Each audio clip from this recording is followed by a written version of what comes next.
Double engine की सरकार होती है तो डबल तेजी से काम भी होता है। डबल इंजन की सरकार पर यूपी को विश्वास है। डबल इंजन की सरकार साल 2014 में भाजपा के देश की सत्ता पर काबिज होने के बाद इस नारे का इस्तेमाल होना शुरू हुआ। साल 2014 में लोकसभा चुनाव के 6 महीने बाद ही हुए हरियाणा और महाराष्ट्र के चुनावों में भाजपा ने डबल इंजन की सरकार स्लोगन के जरिए वोटरों को पहली बार लुभाने की कोशिश की कि सेंटर में तो हमारी सरकार है ही और अगर हम राज्य की सत्ता में भी होंगे तो विकास अच्छा होगा। लेकिन सवाल ये उठता है कि क्या भाजपा को इस नारे से कोई फायदा मिला? वोटरों का इस डबल इंजन की सरकार के नारे के बारे में क्या सोचना था और क्या चुनावी नतीजों पर इसका कोई असर पड़ा? अंग्रेजी अखबार इंडियन एक्सप्रेस में इसी विषय पर ज्योति मिश्रा की एक रिपोर्ट छपी है जो लोक नीति सीडीएस के साथ काम करती है। इसी रिपोर्ट के आधार पर आज हम आपको बताएंगे कि डबल इंजन वाली सरकार का नारा भाजपा के लिए कितना कारगर रहा। नमस्कार, मेरा नाम है भूपेंद्र सोनी और आप देख रहे हैं अनकट। 2014 के लोकसभा चुनाव के बाद से अब तक 40 विधानसभा चुनाव हो चुके हैं, जिनमें से लोक नीति सीडीएस द्वारा 31 चुनावों का प्री और पोस्ट पोल सर्वे किया गया। इनमें से 22 विधानसभा चुनावों के सर्वे के दौरान सीडीएस सर्वे में वोटरों से डबल इंजन सरकार से जुड़ा सवाल पूछा गया कि क्या उन्हें लगता है कि उनके राज्य के विकास के लिए यह जरूरी है कि राज्य में उसी पार्टी की सरकार हो जिस पार्टी की सरकार सेंटर में है। इसी सवाल के आधार पर कंपाइल किए गए डेटा से हम जानेंगे अपने सवालों के जवाब। सीडीएस के इन 22 सर्वेस के दौरान भाजपा की सरकार सिर्फ 4 राज्यों में थी, पंजाब, गोवा, राजस्थान और असम।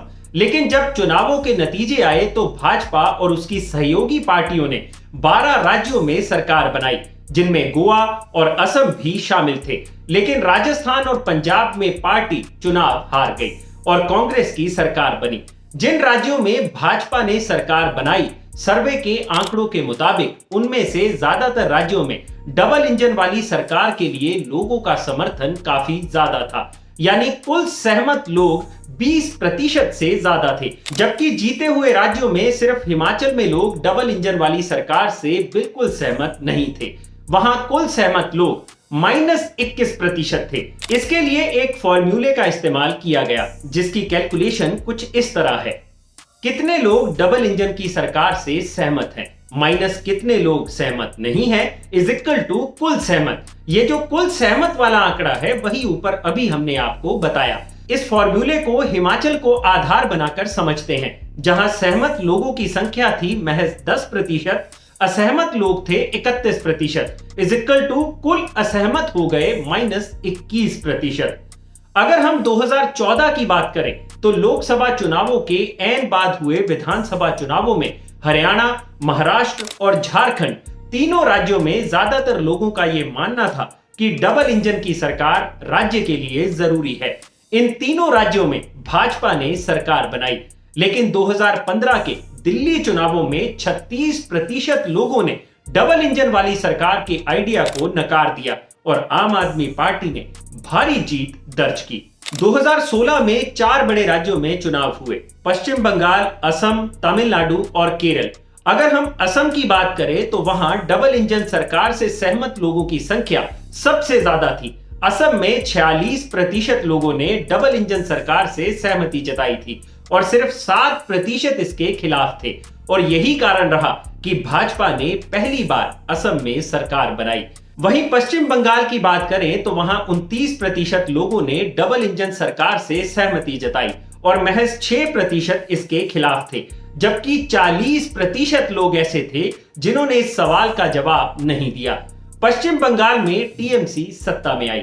रही बात तमिलनाडु और केरल की, तो यहां पर लोगों ने डबल इंजन सरकार के आइडिया पर तो मुहर लगाई, लेकिन भाजपा यहां चुनाव नहीं जीत पाई। हालांकि 2017 से 2020 के सर्वे की बात करें तो पंजाब, मेघालय, नागालैंड, हिमाचल और उत्तर प्रदेश में डबल इंजन सरकार के सपोर्टरों की संख्या कम रही, जबकि त्रिपुरा, राजस्थान, दिल्ली और उत्तराखंड में सपोर्टरों की संख्या अच्छी थी। लेकिन फिर भी दिल्ली और राजस्थान में भाजपा सरकार नहीं बना पाई और वहीं हिमाचल में समर्थन कम होने के बावजूद भाजपा सत्ता में आई।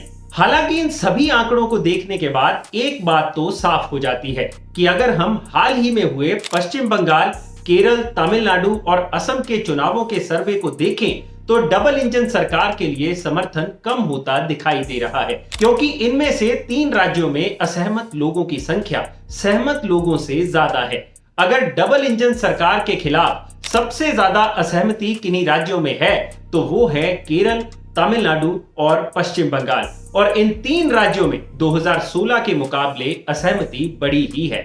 रही बात असम की, तो असम में भी 2016 के मुकाबले डबल इंजन सरकार के पक्ष में खड़े लोगों की संख्या थोड़ी कम ही हुई है। तो सीडीएस लोक नीति के इस सर्वे के आंकड़ों को देखने के बाद हम कह सकते हैं कि डबल इंजन सरकार की कैंपेन और चुनावों में जीत को सीधे नहीं जोड़ा जा सकता।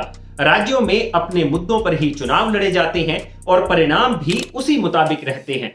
भाजपा का डबल इंजन सरकार का ये नारा ज्यादातर उन्हीं राज्यों में काम करता दिखाई दे रहा है जहां भाजपा स्ट्रॉन्ग थी और चुनाव में मुख्य पार्टी भी थी। वहीं जिन राज्यों में लोकल पार्टियां मजबूत है वहां भाजपा का डबल इंजन सरकार का नारा काम नहीं आया। हालांकि इसमें त्रिपुरा और असम अपवाद जरूर रहे हैं। रही बात उत्तर प्रदेश की, तो यहां पर पहले ही भाजपा की डबल इंजन सरकार काम कर रही है और ऐसी स्थिति में सरकार को ये राज्य जीतना नहीं बल्कि यहां अपनी सत्ता बचानी है। अब देखना यह होगा कि क्या उत्तर प्रदेश के लोग इस बार डबल इंजन सरकार पर अपना भरोसा जताते हैं या इस बार यूपी में सिंगल इंजन सरकार चलेगी। अगर आपको यह वीडियो पसंद आया हो तो इसे लाइक और शेयर जरूर करें और जानकारी से भरे ऐसे ही और वीडियोस देखने के लिए सब्सक्राइब करें हमारा चैनल अनकट।